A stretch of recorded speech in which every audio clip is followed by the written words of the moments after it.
Hey, what's going on? In this week's video, I'm going to talk about some ways you can keep your shoulders a little bit healthier and have that posture be improved. So last week, I was talking with my 12-year-old nephew, and he's interested. He started to do some push-ups. He wants to put on some muscle, which is awesome. I think a lot of us started, doing push-ups is one of the first things you do when you start working out. And so it was to talk with him about like some ways to progress that. And what I thought was important though is to make sure that when you're doing all those push-ups, that you have to make sure that we balance it out. A lot of people, go ham with the push-ups, but then you kind of forget about all the muscles on the back there, and then you start to have, rounded shoulders. Plus, with our typical day-to-day lives, do a lot of sitting, maybe hunch forward, and that can lead to some pretty not good posture. So I'm going to go over a few different exercises that you can do both with equipment and without equipment.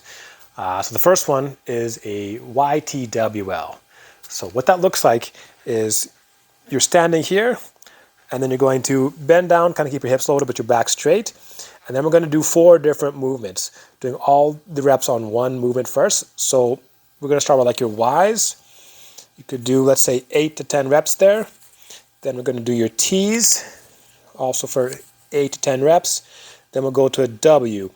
W, where you're forming a 90-degree angle with your elbow, kind of finishing with that there at the top, and really squeeze your shoulder blades together. And then we're going to do some L's. So keeping that 90-degree angle here, just going to rotate up and down, trying to keep your elbows in place in line with your shoulder. People have a tendency to kind of drop their shoulder, or move that a little bit. You want to keep that locked there like you would be for a robot. So those are the Y to WL. So you can start with like 8 to 10 reps per movement, and then kind of progress from there. The next thing would be a ISO hold YWT. So that's where you're going to be on your stomach, and you're just going to be laying down here, and we're going to hold a Y for, let's say, 15 to 20 seconds. Then we'll go into a W for 15 to 20 seconds, and making sure we keep our thumbs up, and then going into a T. And you just hold these. It's preferable, for me personally, I like to do it with my feet on the ground. If you want to get your lower back to be involved a little bit, you can lift your feet up off the ground while you're doing this. And that works your lower back, maybe a little bit of glutes as well. So that's your second exercise. Third one are called push-up pluses. So this is where you're in a push-up position, but we're going to keep our arms and elbows straight. And you're just going to bring your shoulder blades together. It's just going up and down like so, keeping those elbows straight. These are also called scat push-ups as well. So those are some 3 exercises you can do with your body weight at home, basically anywhere. Now let's say you have access to a gym. Some other ways you can do this. Also, these are all like these are more accessory movements. It'd be preferable to have in some kind of more compound movements like your one-arm rows, bent over rows, stuff like that. But these are some accessory movements that you can add to help keep your posture better and your shoulders a little bit healthier. So for a band pull apart, you'll grab a band like these. Honestly, even if you go to the gym, it's not a bad idea to pick one of these bands up. You can get it for like 20 bucks. Typical strength for these would be like 5 to 25 pounds. So what we're going to do, you'll start with your arms straight. Going to pinch your shoulder blades back, so you're going to keep your chest open. And then with your arms, don't let your arms bend. You're going to pull this through your torso. You pretty much want to keep your hands at about shoulder height. And as you can see from the back, we're pulling it through and really kind of pinch those shoulder blades together.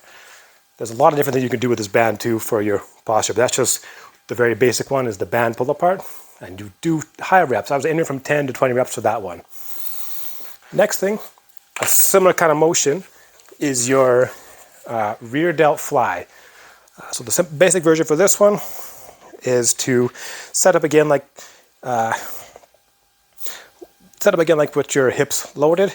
So your back is straight, arms are straight, and from there, just going to bring the weights up and down.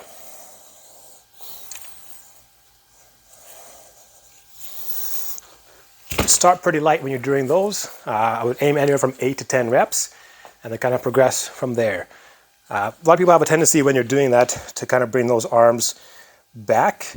I would say try to keep do your best to keep it hand in line with your shoulder as you go up and down, and keep the arm pretty straight. Oftentimes people will start to bend.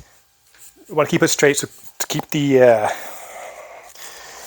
weight in the back of your delt. And then lastly, we have a face pull. There's a few different ways you can do this. The way that I like to instruct it is you're going to be pulling, so we're using a rope here. You're going to use that rope, and we're going to be pulling your hands together and get your elbow to be at about shoulder height. Hands are kind of by your ears. So what that looks like, grab my rope, and then from here, starting to move you're going to be pinching those shoulder blades back. So the shoulders are being pinched back, and then going forward.